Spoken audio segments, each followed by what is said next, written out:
Ano ang kaya mong gawin para sa iyong kapwa? Handa ka bang tumanggap ng hamon para sila'y mabigyan muli ng pagkakataon sa buhay? Ayan, dali. Thank you. No, musta?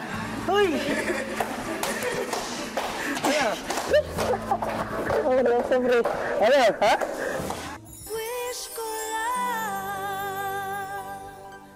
Sa bawat tagumpay natin sa buhay, tiyak na may tao raw na naging bahagi o tumulong para makamit natin ito.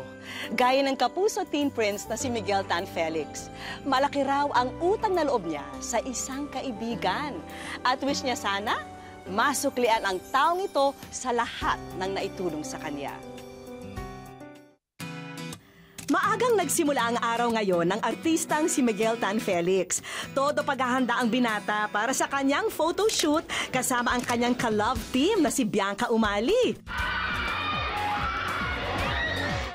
Mula nang itinanghal si Miguel na first prince ng Starstruck Kids noong 2004, patuloy pa rin ang pagkinang ng karera niya sa showbiz. At sa kasalukuyan, ang 17 anyos na binata ang binansagang primetime teen prince ng GMA. Una siyang umarte bilang pagaspas sa teleseryeng Mulawin. Ilang taon nang nakalipas, nakita ang husay niya nang bumida sa Ninyo. At ngayon, tinatangkilik at kinakikiligan siya sa teleseryeng Wish I May.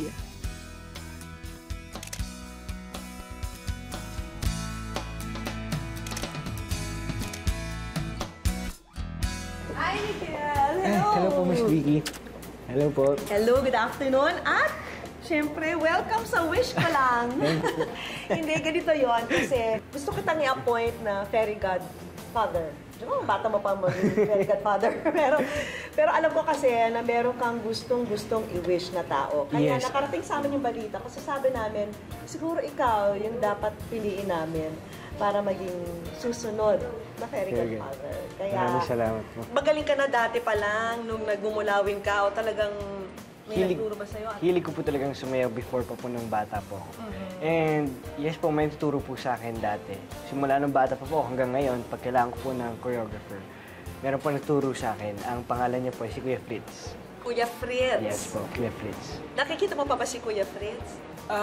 Ngayon pong busy, hindi pa po masyado eh. Pero siguro, huli niya pong turo sa akin, hindi po gano'ng katagal yun. In what way niya kailangan ng tulong mo? May nabaltaan po kasing nangyari sa kanya, and then, so ako, Ano nangyari sa kanya? iniwan daw po siya ng wife niya, and sinaksak niya yung sarili niya eh. Yes. Buti lang po, hindi po natuloy. Umabot po siya sa ospital. Ako po, nalungkot po ako, and gusto po siyang tulungan in many ways po. So, ngayon, eto, may ibibigay ako sa'yo. Ayan, panimula na yan para sa pagtulong mo sa kanya. Sana magamit mo kung ano man ang maisip mo na gusto mong ipagkaloob sa kanya. Nasa sayo na yon. Sige po. Maraming salamat.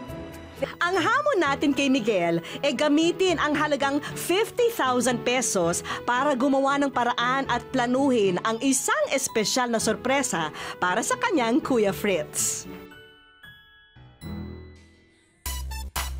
Sa kanyang pag-indak sa tiyempo ng tugtog, dito ramdam ni Fritz na siya ay nasa kakaibang mundo.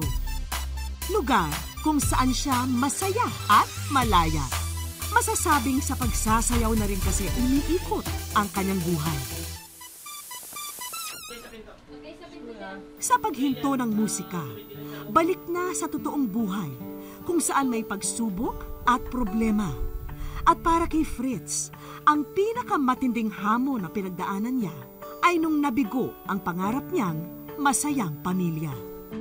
Sobrang hirap po sa pagtulog sa gabi. Dati po, yung magkasama kami, na kayakap siya sa akin, tapos laging nagpapatimpla pa ng dede. Sa ngayon po yun, hiwalay na po kami. Ang hirap po sa pagtulog dahil hindi ko po siya kasama ngayon.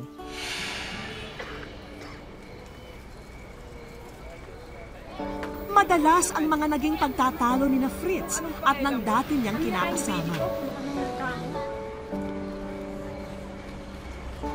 Ang kanilang hindi pagkakaintindihan nauwi sa hiwalayan. Sobra po. Pagmamahal ko sa anak ko, sobra. Lahat nga po ginagawa ko para lang mapaligaya sila. Pero humantong po sa ganun, wala na po akong nagawa. Kaya parang ginusto ko na lang mawala sa mundo para lang ma-realize nila na mahal ko sila. Labis na dinamdam ni Fritz ang kabanatang yun ng kanyang buhay. Nagdulot ito sa kanya ng matinding depresyon. At ang tanging solusyon na naisip ni Fritz ay wakasan ang sariling buhay. Ito po yung marka ng pagsasaksak ko sa sarili ko. Pero salamat pa rin po ako dahil nabuhay po ako ngayon. Ang pamilya ni Fritz ang kanyang naging pangunahing sandalan sa mga panahong pakiramdam niya'y mag-isa siya. Sila ang umatay sa kanya para makabangon muli at patuloy na kaharapin ang mga mas mabibigat na hamon ng buhay. Parang sinabi ko lang na isang pagsubok lang to. Pagsubok ng Panginoon dahil hindi naman nagbibigay ang Panginoon ng pagsubok na hindi natin kakayanin. Sa ngayon, unti-unting pinupulot ni Fritz ang sarili mula sa matagal na pagkakalugmok.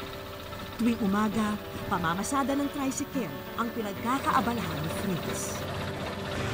Pagkatapos naman nito, tumatayo rin siya bilang isa sa mga kinatawan ng balikatan sa barangay nila. 2, 3, At bukod pa rito, bumalik din si Fritz sa pagtuturo sa kanyang ikangay first love, ang pagsasayaw. Lahat ng ito, ginagawa raw niya para sa pinakamamahal na anak. Sisipag po ako para lang mapaligaya yung anak ko. Higit pa sa lahat ng gusto niya para hindi niya ako kalimutan. Sa lahat ng pagsubok na pinagdaanan ni Fritz, isang kaibigan ang hindi rin daw siya iniwan hanggang sa huli. At yan ang kapuso teen star na si Miguel Tan Felix. Malaki ang pasasalamat ni Fritz kay Miguel dahil mula raw ng maliit pa ang artista, lumaking mabait at naging malapit na kaibigan pa niya. Sobrang gandang overlooking na Siya spot. po yung tinuturing ko na matalik na kaibigan. Dahil sa lahat ng lumapit po ako sa kanya, hindi po ako tinanggihan ni Miguel. Ito po yung mga picture na to, ito po yung mga kada event na pinupuntahan po namin ni Mickey. Pinaprint ko po talaga yung para isang alaala po sa amin, dalawa. Kaya naman kung meron daw nais si Fritz, ito ay ang makitang magtagumpay pa si Miguel para masuklian ang kabutihan ng artista. Sana ngayon, Miguel, huwag ka pa rin magbago. Kung ano ka dati, ganun ka pa rin hanggang ngayon.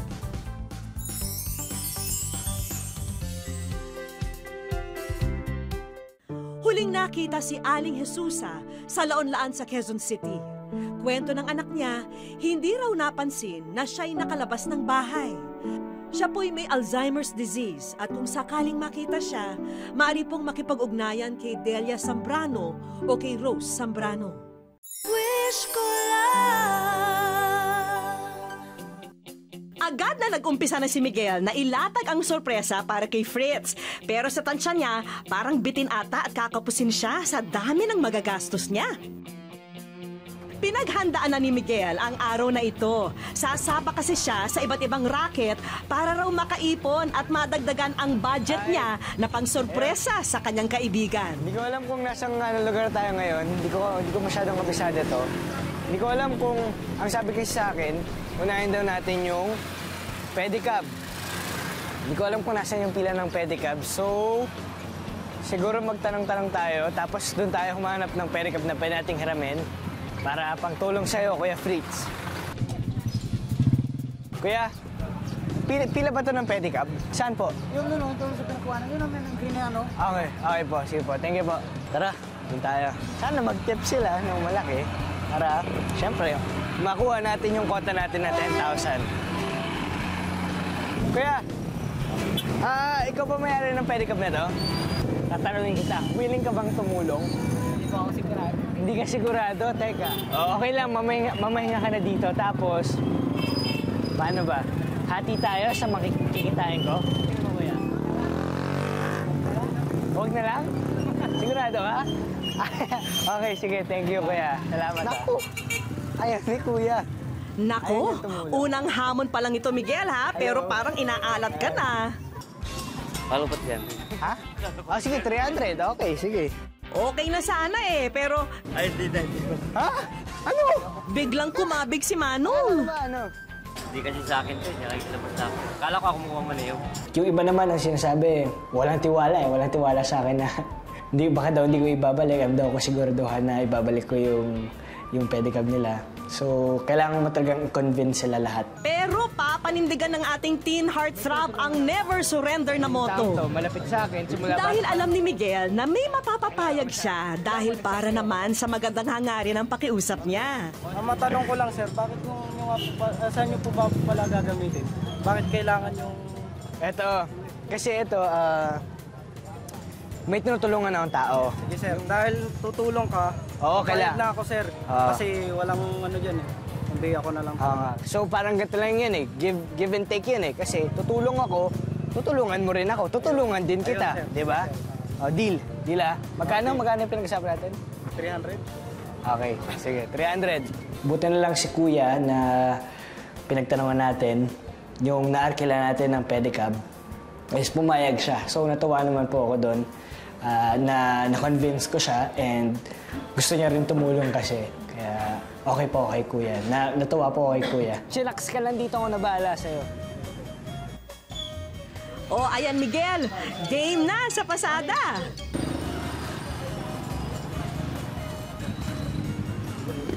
Ate, saan ka pupunta? Gusto mo sumakay sa akin? Sige lang. Saan po kayo pupunta? Pwede niyo po bang ituro sa akin? Doon lang. Okay, sige, let's go. Dito na po kayo? Okay po. Dito po. Aba, magandang pabuena mano agad ang unang kita ni Miguel. Sa akin idea po yun na pag selfie may extra bayad kasi gusto ko pong i-maximize yung magagawa ko po bilang pedicab driver. So, bali, mas dagdag po yun sa pamasahinda which is nakatulong po sa ipon po natin. Meron tayo, ito na agad yung kinita ko. Meron ng 50 pesos para sa pedicab tapos 100 pesos selfie. So, inisip ko baka magpa-selfie na lang ako kasi mas malaki kinikita. Tara! May bayad yan ah. So, ay, maraming salamat po. Thank you po. Kahit matindi ang sikat ng araw, tuloy pa rin ang pagpadyak ng ating bida. Kaya pa! Medyo. Thank you. Ayos lang. Medyo mainit na pero siyempre kakayanin natin para kay Kuya Fritz. Medyo nakakapagod siya. Sarap pa ng hangin tapos mainit so medyo nakakaantok. Hello po. Saan kayo pumunta ate? Thank you. Maraming salamat po. Ate, thank you. Salamat. Ingat po kayo. Medyo mahirap sa Riles kasi lubak doon. Tapos dito medyo pataas dito kaya napagod ako. Pero thank you kay ate kasi nagbigay siya sa akin ng 200. Konti na lang, 10,000 na. Oops. Ate get ready. Mahirap lang po tuwing dadaan sa Riles kasi minsan na-stuck yung gulong ng pedicab. So, bababa yung pasero or bababa ako para itulak po yung pedicab. Tapos nakakatakot pa dahil diba, Riles ng tren yun, baka mamaya. Kaya pa? Mainit pero kaya yan. Matulong tayo eh. Ate, meron kang panyo? Sayang. Uy, sarap. Malamig. Alright. Thank you. Good luck sa thesis nyo. Okay. Bro, kaya pa? Medyo pagod naman, nakakaramdam na ng pagod. Medyo malayo yung biniyahin natin ngayon Pero medyo nakakaramdam na ng sakit sa legs. Yan na niya, meron tayong 100. Okay. Feeling ko, mas malaki kikitain ko sa ice cream. Kuya, magkano to lahat? 1,000. Ha? 1,000 to lahat? 2,000. Magkano kinikita mo buong maghapon? 1,000 buong maghapon. Gusto mo, kuya, ganun ulit? Kung magkano kikitain ko, half tayo? Okay ba yun sa'yo? Sige, game. Tara, bilhin na kayo.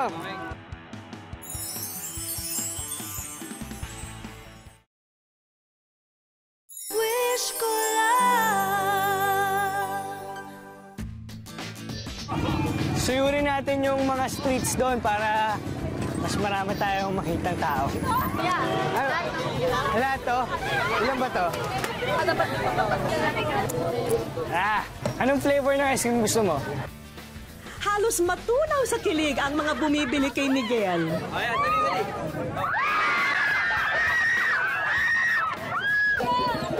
Thank you.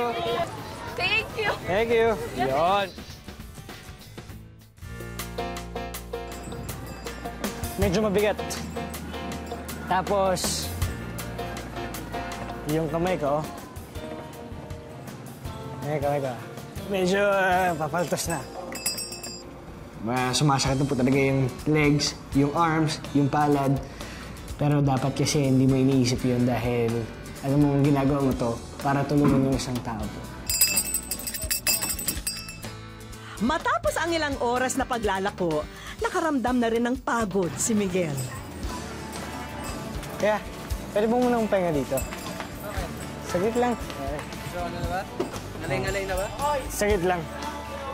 Mahirap siya and ma-realize mo na yung gatong trabaho na mahirap na nga tapos minsan hindi pa nila nare-reach yung gusto nilang kita na kitain nila. Kasi mahirap talaga siya. At nakakatulong siya sa ibang tao. Oo nga, no, sa akin, ito pa lang, namamalat pa lang. Babalatan pa lang siya. Sa akin, ito yan. Kuya, yung arrangement pala natin, di ba? So, kung anong kikitain ko dito, hati tayo, di ba? Nakamagkano ba ako? Siguro pagpalagay natin mga nasa 1,000 ako dito, kuya.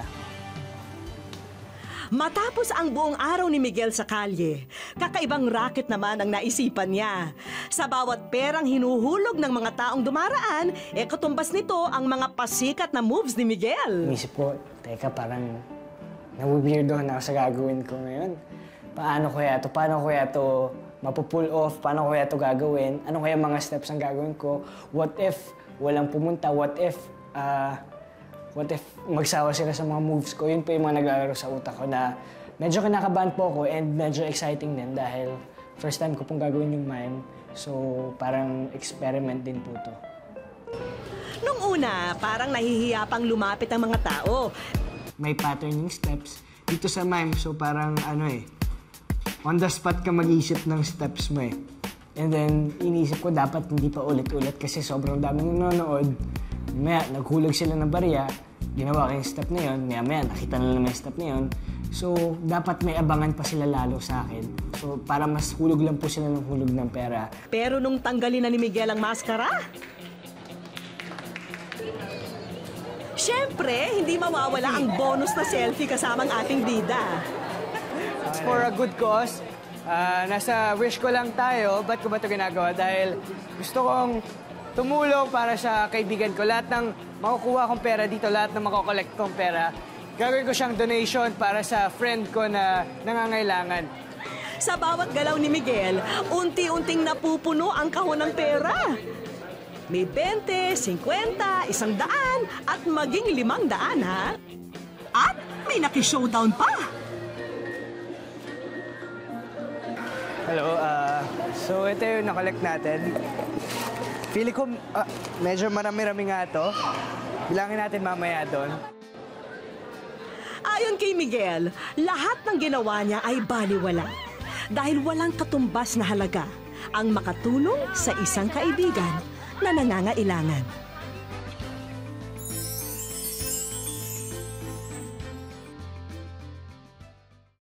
Si Cedric ay isang buwanang nawawala. Kwento ng ama niya, sumabit daw siya sa isang sasakyan ng kakilala. Pero nang mapansin ng driver na nakasabit siya, iniwan na lamang siya sa isang fast food restaurant sa Parañaque City. Wish ko lang. Matapos ang mga challenge na ginawa ni Miguel para makalipo ng pandagdag na pondo, oras na para ihanda niya ang mga sorpresa para kay Fritz. Sinimulan na niya ang pagtatawag sa mga taong magiging daan upang makompleto ang mga regalo para sa kaibigan. Tatanong ko lang kung available po ba yung naka-post niyo pong tricycle sa site? For how much po yun? Kasi inaano ko siya for 40,000. 40? 40 kuya? Nako, makukuha ko ba siya ng ng 30? Ay, sir, sorry. Pasensya, hindi kasi talaga kaya. Medyo malaki po yung 10,000 na discount. Sige kuya. Ito, 36. Ano po? 36,000. Gusto ko lang talaga makatulong kasi nasa wish ko lang ka, kuya. Nasa wish ko lang din ako, may tinutulungan po akong kaibigan. Kaya, bye ka na. Sige na, kuya. So, 36,000. Oh, tulong mo na rin yung 4,000, no? Teka po, sige, sir, bye ka po. Bye ka na? Opo. Okay, sige. Maraming salamat. At matapos niyang makakontrata ng mabibilhan ng tricycle para kay Fritz, personal ding naghanap si Miguel ng lugar kung saan gaganapin ang party para sa anak ni Fritz. Hi, good afternoon. Miguel Tan Felix. Hello. Kasi nasa wish ko lang tayo, tapos yung friend ko, natulungan ko siya. So ngayon, birthday ng anak niya hingi lang sana ako ng pahintulot kung pwede bang tulungan ako na mag-grant yung wish ko na magkaroon ng surprise birthday party yung anak ng kaibigan ko. Okay. Of course, kahit anything to help. Talaga? Thank you, maraming salamat ha. Okay, so meron tayong tricycle. Meron tayong venue para sa party ng anak ni Kuya Fritz and meron tayong mag-aayos sila. So siguro surprisahan natin ngayon sila. Let's go! Habang sa Quezon City, abalang nag-iensayo sa isang dance studio si Fritz.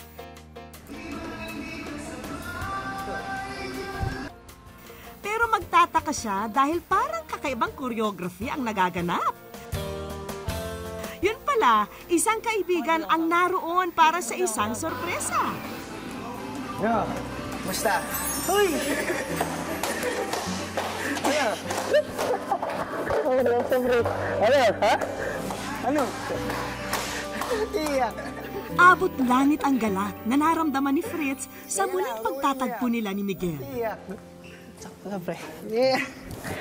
Ayan, Kuya Fritz, Musta ka na? Ayos lang naman. Ayos lang. Okay ka naman? Okay naman. Kaya yung kumanginig. Sa puntong ito, sinamantala na rin ni Miguel ang pagkakataon upang pasalamatan si Fritz. Thank you kasi sa mga alaala binigay mo sa akin, sa mga naituro mong sayaw kasi kung di dahil sa inyo, siguro hindi ako nakakasayaw na maayos ngayon sa GMA, di ba? Maraming salamat. At syempre, binavalue ko yung pagkakaibigan natin dalawa. Okay? So, gusto ko surprisahin ka. Gusto ko maging masaya ka. Ayan, ganyan. Fresh ko lang ka, Kuya Fritz. Ha? Oo. Salamat, Migs.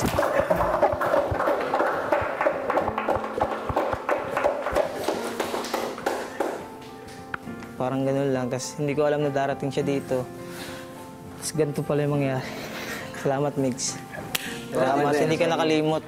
At para raw lalong maging extra special ang araw na ito, isang mahalagang tao rin ang inimbitahan ni Miguel para makibahagi rito. Pasok! Ayan na. Sino yan? Ala, Jed! Happy birthday. Punta. Baka sa higpit ng mga yakap ni Fritz ang galak matapos ang matagal na pangulila sa anak na si Jen. Happy birthday, nak. Personal ding pinasalamatan ni Fritz ang lola ni Jen matapos nitong pahintulutan na makasama ni Fritz ang anak. Ay, maraming salamat po kahit dati na alam niyo naman po yung sa amin. Pero maraming salamat po kasi tinanggap niyo pa rin ako. Hindi na maging isang ama ng anak ko. Tanggap niyo pa rin po ako kahit anong mangyari. Salamat po, Nay. Tutuwa ako at kahit naman ganun yung nangyari sa kanila. Tinatanggap pa rin niya kami. Ano, Kuya Fritz? Handa ka na ba sa mga surprise na hinanda namin para sa'yo? Handa na ako. Oo. Maliguradong masa-surprise ka talaga dito. Para sa'yo talaga itong araw ito, Kuya Fritz. Agad kaming nagtungo sa pasyalang ito. Walang kamalay-malay si Fritz na may masayang selebrasyong magaganap. Sabi ka talaga, Mix. Happy birthday, Fritz! Ayun pala. Halos hindi makapaniwala si Fritz sa bumungad sa kanya. Masaya ako ngayon kasi dininig yung dasal ko. Tapos marami rin salamat, Mix. Hanggang ngayon, simula pagkabata natin hanggang ngayon, hindi ka pa rin nakakalimot. Isa raw kasi ito sa pangarap ni Fritz para sa nalalapit na birthday ng anak. Kulang ang party kung wala raw sayawan, kaya sina Miguel at Fritz nag-dance showdown na.